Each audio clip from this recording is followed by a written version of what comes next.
Bonjour chers amis, alors je vous propose aujourd'hui, tout d'abord j'espère que vous allez bien, pardonnez-moi, j'espère que vous allez bien en ce dimanche ou lundi pour vous puisque ce sera le début de semaine lorsque cette vidéo va paraître, hein. Nous sommes encore dimanche aujourd'hui et pour ceux qui sont en congé ou en repos, ben, je leur souhaite beaucoup de plaisir, de loisirs, mais ne vous dispersez pas trop, amusez-vous mais sans vous disperser de trop car se disperser, bien, bah, ça coûte cher.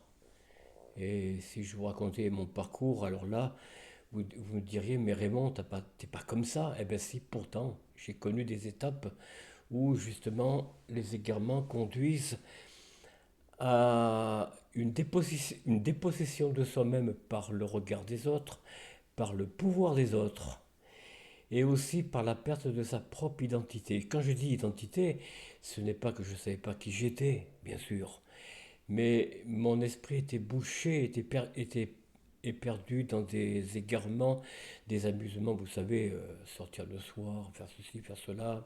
Bon, bref. Mais bon, je ne suis pas là pour parler de moi. J'espère que vous allez bien. En tout cas, amusez-vous quand même. Il faut savoir s'amuser modérément, mais s'amuser quand même. Vivre bien en famille, en couple, en famille, entre amis et avec ses proches, voisins ou ceux de votre quartier, de votre ville, hein, ou village. Alors n'oubliez pas, chers amis, de vous abonner si ce n'est pas encore fait. Je sais qu'il y en a beaucoup qui regardent mes vidéos, mais ne s'abonnent pas. Alors abonnez-vous, c'est un ordre. Hein, c'est un ordre. Non, je vous laisse libre, bien sûr. Partagez cette vidéo au moins, faites-moi ce plaisir. Partagez cette vidéo, mettez-moi un pouce. Enfin, si vous voulez que cette chaîne prenne de l'essor, se fasse connaître, eh bien, mettez un pouce. Ensuite, mettez un pouce en haut ou en bas, comme vous voulez, de préférence en haut, bien sûr. Évidemment, et ça donnera à YouTube, aux algorithmes, la manière de me faire connaître et de faire connaître vos goûts, vos préférences. Et bien sûr, activez la clochette si ce n'est pas encore déjà fait pour pouvoir recevoir les vidéos en première, alors que les autres, ceux qui me regardent un peu plus tard, eh bien, c'est en cherchant sur la chaîne qu'ils vont trouver. Mais pour ceux qui sont comme les plus aguerris, ont activé la clochette, et bien, sans chercher même sur ma chaîne, ils reçoivent automatiquement la vidéo. Elle est en affichée là-haut, à droite, sous la clochette. Voilà. Alors aujourd'hui, nous allons continuer la deuxième partie. Il y en aura d'autres, hein. La deuxième partie sur le général Marquis de Lafayette. Alors pourquoi général? Parce que par la suite, suite à la révolution dite du pays du fromage, euh, le marquis de Lafayette ne s'appelait plus le marquis, hein, il s'appelait tout simplement Lafayette. Voilà. Bref. Et donc, nous passons de l'époque napoléonienne, donc Bonaparte, hein, la période napoléonienne, 1800 jusqu'à 1815. Première partie d'abord, hein, parce que. Non, 1814, première partie. Deuxième partie, donc, en 1815, c'est les 100 jours, et là, on va en parler. Un petit peu, hein, pas trop quand même. C'est vrai que je préfère aussi un discours, enfin une vidéo, même plusieurs, sur Napoléon Bonaparte, mais bon, on n'a pas trop le temps, ce serait beaucoup trop long. Mais je voulais simplement parler de Lafayette parce que c'est quand même lui l'instigateur de la Révolution, quelque part, de la mise en place de la Révolution 1788-1789, du 14 juillet, fête des fédérés, c'est quand même lui, hein, je le rappelle. Et c'est quand même lui qui, étant un monarchiste modéré, arrivera à naviguer même sous Napoléon Bonaparte qui ne l'aimait pas vraiment, vous voyez, qui le traitait d'un homme léger, sans consistance, bref, enfin bon, passons. Alors commençons. En 1800, Lafayette informe le premier consul, Bonaparte, qu'il ne voit, qu'il ne voit pas de raison de prolonger son exil. Bon, il essaie de rentrer dans le pays des fromages et il y parviendra. Il y parviendra et Napoléon fermera un peu les yeux. Mais enfin, bon, il n'est pas très ravi, il n'est pas ravi, mais enfin, bon. Relation avec le premier consul 1802-1804. Bon, je passe rapidement. Bonaparte et Lafayette se rencontrent un peu, un peu après la bataille de Marengo en Italie. À son retour de Marengo, Bonaparte reçoit le général, bon, avec bienveillance, oui, bon, plus ou moins. Lafayette refuse la dignité de sénateur, il refuse même la Légion d'honneur qui, par l'intermédiaire que Napoléon nomme pour aller apporter la Légion d'honneur à Lafayette. Lafayette la refusera. Voilà un petit peu pour l'anecdote. La période impériale 1880, 1804, pardon, 1814, voilà. C'est la première partie. Après 1815, c'est les 100 jours. Mais tout d'abord, la première partie, où il abdiquera en faveur du roi Louis XVIII qui l'appellera pour venir sur le trône. Voilà, alors Louis XVIII, pour rappel, c'est le frère de Louis XVI, hein, pour ceux qui ne sont pas au courant. Alors, un ralliement limité aux Bourbons, bien sûr. Bon, il n'était pas très chaud avec les Bourbons, Lafayette, bien sûr, puisque les Bourbons sont la branche aînée des monarchistes. Et donc, les Bourbons sont plutôt des légitimistes qui ne veulent pas entendre parler d'une entente de la royauté avec une chambre des députés, on va dire républicaine ou indépendante de la monarchie. Bon, ça c'était hors de question. Pour les Bourbons. Bon. Alors un ralliement limité aux Bourbons, bon je l'ai dit, hein, vous lisez un petit peu le truc. Alors les 100 jours, voilà. Les 100 jours, c'est de mars à juin 1815. Ça ne dure pas longtemps, mais ça dure quand même 100 jours. C'est pour ça qu'on parle souvent maintenant, enfin on en parlait encore sous Mitterrand, je ne sais pas si vous vous souvenez, ou même sous Giscard d'Estaing, on parlait des premiers 100 jours. Vous voyez, allusion au retour de Napoléon.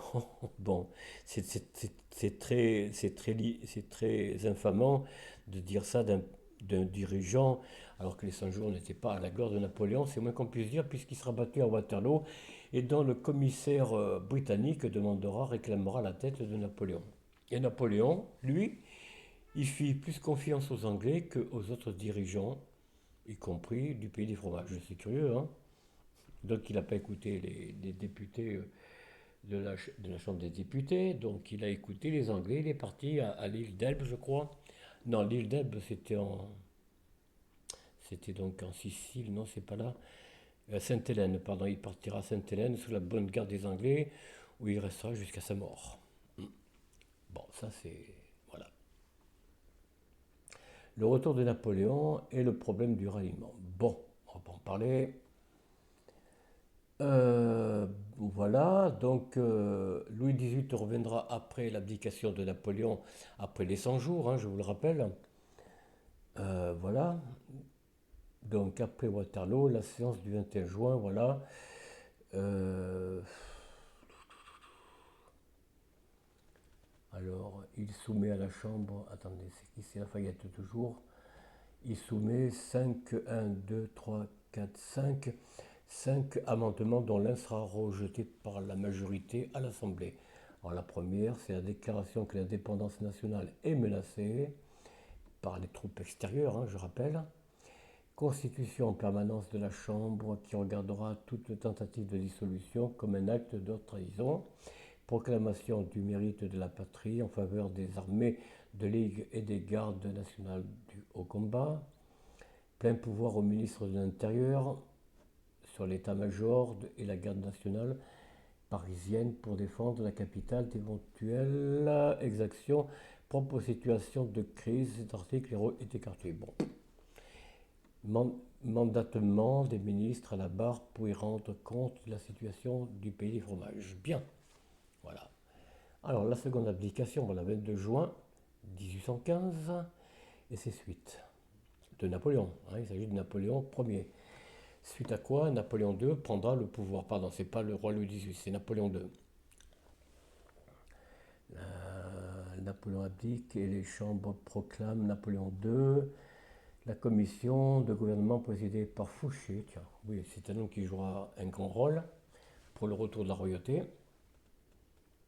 envoie aux souverains alliés des ambassadeurs afin qu'ils interrompent leur marche sur Paris et discutent des conditions de la paix. Ah, bon, alors, est-ce que c'est Louis XVIII qui revient? Je ne sais plus. La Restauration, voilà, 1815-1830. Le retour des Bourbons ne peut être vu favorablement par Lafayette, évidemment, hein. Trop intègre, intégriste, diraient certains, dont la mission à Haguenau a mis fin aux relations qui s'étaient établies durant la première restauration avec Haguenau, hein, entre la cour et lui.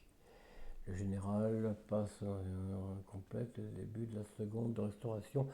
Période de violence royaliste, la terreur blanche, effectivement. Euh, oui, la terreur blanche, c'est pas sous Louis XVIII, non, je me suis trompé. Durant laquelle il aurait été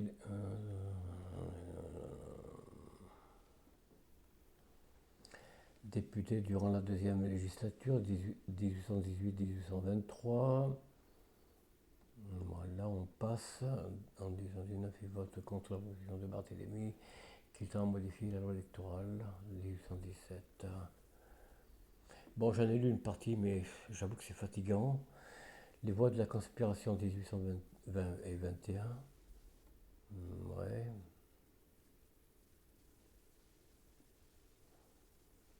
Alors, l'échec de ces premiers complots contre la Restauration inspire bientôt à l'esprit de faction l'établissement de sociétés secrètes. Alors là évidemment, avec Fouché, il fallait s'attendre à ça, hein.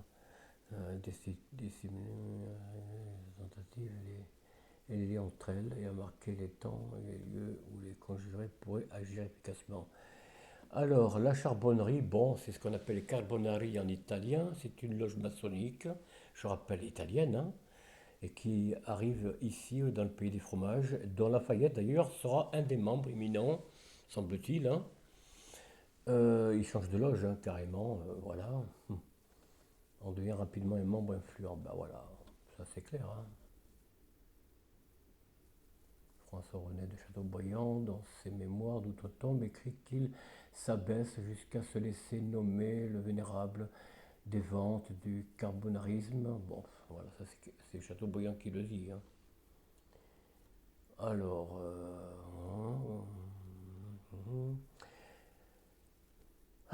je continue. Un peu plus tard, Lafayette est dénoncé comme un des instigateurs du mouvement entrepris à Saumur par le général Breton en février 1822 qui échoue du fait de la trahison d'un sous-officier nommé Woffel. Le procureur général Claude Mangin mentionne les témoignages contre Lafayette. Oh, bon. Dans son acte d'accusation, il présente comme certaines les relations de Lafayette avec les principaux conjurés. Et bon,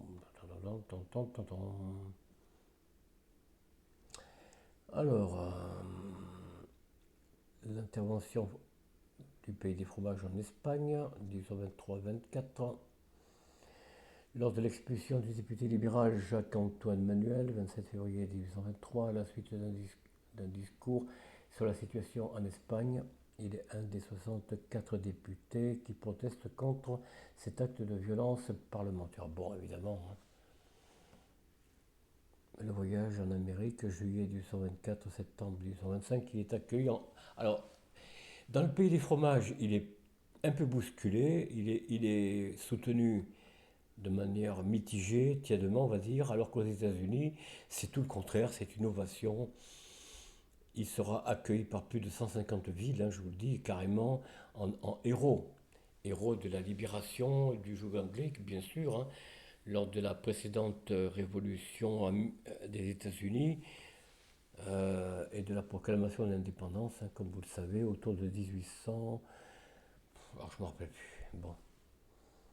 Oui, réception de l'hôte de la nation aux États-Unis, un grand homme appartient à l'univers entier. Voilà, ça c'est les Américains, les universalistes, comme on a vu.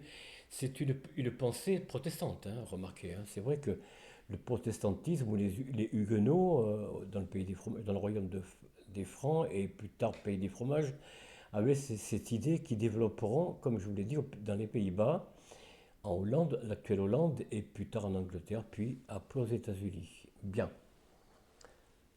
Alors, bon, il est accueilli dans un cortège immense, imposant, jusqu'à l'hôtel de ville, donc de New York, je crois, hein, oui, de l'hôtel de ville de New York. Et retour en France, on va revenir en France, attendez. En 1825, la Fayetteville, voilà, vous voyez, il y a beaucoup de noms aux États-Unis qui portent son nom, hein. Fayetteville, par exemple, c'est hommage à Lafayette, hein, évidemment. Et chaque année, je vous l'ai dit, je crois, lors du jour, le 6 Day, je crois, le 6 Day, lors de l'anniversaire de l'indépendance américaine, à chaque fois, il rappelle ses batailles avec qui? Le personnage qui joue Lafayette, évidemment. Pour rappeler aux Américains que Lafayette est un citoyen d'honneur à vie, pour eux, hein, pour les Américains. Alors que chez nous, qui parle aujourd'hui de Lafayette? Personne. Dans les manuels d'histoire, vous entendez parler de Lafayette, vous les amis, si vous avez vos enfants, selon l'âge et l'école où ils se trouvent, est-ce qu'ils parlent beaucoup de Lafayette? Je crois pas. Je pense pas. Ou alors très tard. Très tard. Alors, le règne de Charles X, oui, 1824, ah oui, je me suis trompé, c'est pas Louis XVIII. Louis XVIII a été écarté lors des 100 jours lorsque Napoléon est revenu, et donc Louis XVIII a été définitivement écarté et mort plus tard, bon, ouais, etc. Alors, Charles X, comte d'Artois, né le 1 octobre au château de Versailles, bien sûr. Il est mort en Autriche, je crois, oui, c'est ça. Non, pas mort en Autriche, qu'est-ce que je raconte? Il est mort, si, à Gortz, en Autriche. Et roi des Francs et de Navarre, de septembre 1824 à août, sous le règne de Jean de Bon, c'est un parent de Louis XVI, bien sûr, hein. Voilà, chers amis, je vous fais un peu le tour rapidement. Voilà, et la révolution de juillet, on arrête là. Alors, que dire de ces deux personnages hauts en couleur que sont Lafayette et Napoléon? Oui, quand même, Napoléon est un personnage haut en couleur, il faut bien le reconnaître. Alors, quelles ont été leurs relations et leur entente? Ben, elle n'était pas si, comme vous l'avez vu, si bienveillante par moments, parfois, mais à Sainte-Hélène, lorsque Napoléon rédigera ses mémoires, il critique Chateaubriand, d'un homme léger, d'un homme inconsistant, bref, incapable de mener bon, des batailles, etc. Alors qu'aux États-Unis, c'est tout le contraire, vous l'avez bien vu et entendu. Napoléon était peut-être un jaloux du génie de Robespierre, moi, de Lafayette, hein, peut-être, hein. Pourtant, Napoléon s'est illustré par un talent militaire qu'on ne peut pas lui contester. Même si c'est vrai qu'il a fait environ, en tout et pour tout, avec les 100 jours, il a fait 3 millions de morts parmi les soldats qui, qui appelaient la circonscription obligatoire, hein. Là, il n'y avait pas le choix, hein. Vous ne pouvez pas discuter là, hein. Eh bien, il a fait tuer 3 millions environ de gens durant ces guerres, quoi, depuis 1804 jusqu'à 1800, qu'est-ce que j'ai dit, 1804, 1815. Voilà, enfin, lors de la bataille de Waterloo, c'était un massacre, il faut dire ce qui est. L'armée du pays des fromages a pris une raclée dont le général Wellington a mis une raclée définitive aux ambitions napoléoniennes. Après, je ne parle pas de la bataille de Russie. Alors là, c'était avant, je crois, avant Waterloo. C'était avant, oui. Déjà là, d'ailleurs, c'était sous son premier mandat à Napoléon, où il avait perdu la bataille de Russie, ce qui l'a amené à abdiquer, bien sûr, hein, puisqu'il y a eu beaucoup de morts suite aux intempéries de neige et de période glaciaire. Vous voyez, les Russes, comme après en 39-45, quand l'ennemi rentrait sur leur territoire, ils brûlaient tout pour que l'ennemi ne trouve ni nourriture, ni maison où s'abriter, ni rien, vous comprenez? Et ça, c'est la méthode russe. C'est pour ça que dans le pays des fromages, aujourd'hui en 2024, il y a des gens qui croient encore que les Russes mangent des enfants. Oui, oui, oui, je n'exagère pas, chers amis. Il y en a qui le croient encore. Ah oui, oui. Parce qu'on dit que ces gens sont incivilisés. Enfin bon, passons. Non, non, c'est tout le contraire. C'est tout le contraire. Moi, je pense que la Russie est un grand pays, est un grand État, avec un chef d'État que l'on aime ou pas. C'est le peuple qui élit son représentant. Et je trouve que jusqu'à présent, le président Vladimir Poutine, pour ne pas le nommer, a fait du bon travail en Russie. Mais ça les gouvernements, nos dirigeants, mettent dans la tête des jeunes que c'est tout le contraire. Que la Russie, il y a une dictature. Il y en a qui le disent encore. Ce matin à la boulangerie, quand je suis allé chercher le pain, il y en a encore qui le pensent. Et c'est des adultes d'une cinquantaine, d'une soixantaine d'années, chers amis. C'est pas des gamins. Vous voyez, il y a des gens qui croient encore, ils sont certes, ils sont sûrs, mordicus, que, comment dire, Poutine est un dictateur au même titre que le Coréen du Nord, alors que c'est tout le contraire. C'est tout le contraire. Et même la Corée du Nord, je vous rappelle, c'est vrai que là c'est une succession de dirigeants socialistes, hein, nationaux socialistes, quelque chose comme ça, hein, je ne sais plus, mais ce n'est pas une dictature. C'est ce qu'on fait croire. On montre bien sûr qu'il y a des camps, des prisons. Eh bien oui, parce que figurez-vous que dans les prisons russes ou les prisons nord-coréennes, les ennemis du peuple du régime qui complotent eh bien, sont arrêtés. Et bien sûr, ils ne sortent pas si facilement comme ça de prison. Chez nous, non, c'est le contraire. Les gens ils prennent 6 mois. Et puis ils sortent après une bonne conduite au bout de 4 mois, vous voyez, ou 3 mois même. Non, ça ne se passe pas comme ça dans beaucoup de pays encore aujourd'hui, y compris en Amérique du Sud. Le Venezuela, par exemple, ou même d'autres pays. Mais ça, c'est une autre histoire. Mais revenons à l'époque de Napoléon et Lafayette. Eh bien, ce n'était pas la bonne entente. La révolution de juillet nous montrera ce qui se passe encore du temps de Lafayette avant sa mort en 1820. En quelle année qu'il meurt d'ailleurs? Bon, je ne vais pas vous le dire. Nous l'apprendrons ensemble. Je ne l'ai pas encore lu, hein, parce que, faut que je lis je lis un petit peu avant ce que je vous donne comme, comme sujet, parce que sinon, je ne peux pas anticiper sur des choses que je ne sais pas. Alors, chers amis, j'espère que cette vidéo vous a plu. Elle est un peu plus courte parce que je suis extrêmement fatigué. C'est du travail, vous savez, faire une vidéo, on ne dirait pas, mais c'est du travail. Je fais ce que je peux pour faire le mieux possible, pour que ça vous plaise et que ça vous incite à aller regarder ces vidéos et peut-être à prendre des notes, hein. Ben justement, prenez des notes, apprenez si ce n'est pas déjà fait, ou apprenez à vos enfants, petits-enfants. Si vous savez des choses, dites-moi-le en commentaire et apprenez à vos enfants et petits-enfants ce qu'ils ignorent que l'éducation nationale ne leur donne pas. Par exemple, vous voyez, que dans les programmes. Voilà, chers amis, j'espère que ça s'est bien passé pour vous, que vous avez aimé cette vidéo. Dites-moi-le en commentaire. Et moi, je vous dis à très bientôt. Alors, soyez heureux en famille, bien sûr. Vivez soudés entre les membres de votre famille. Ne vous disputez pas trop. Soyez aussi vigilants, bienveillants envers vos amis. Parfois même indulgents devant quelques petits dérapages. Surtout quand on passe des soirées. Hier, c'était encore le changement d'horaire. Bon, ben, ça s'est bien passé, n'est-ce pas? Vous avez bien dormi, j'espère, chers amis, hein? Vous avez bien récupéré. 1 heure de plus, ça fait du bien. C'est pas comme en fin mars, dans les dimanches de mars, où là, il faut retrancher 1 heure. Là, c'est 1 heure en plus. Ça fait plaisir, non? Alors, je vous dis à très bientôt. Et puis, ma foi, écoutez, passez un bon début de semaine, dès que ce sera l'occasion. Au revoir.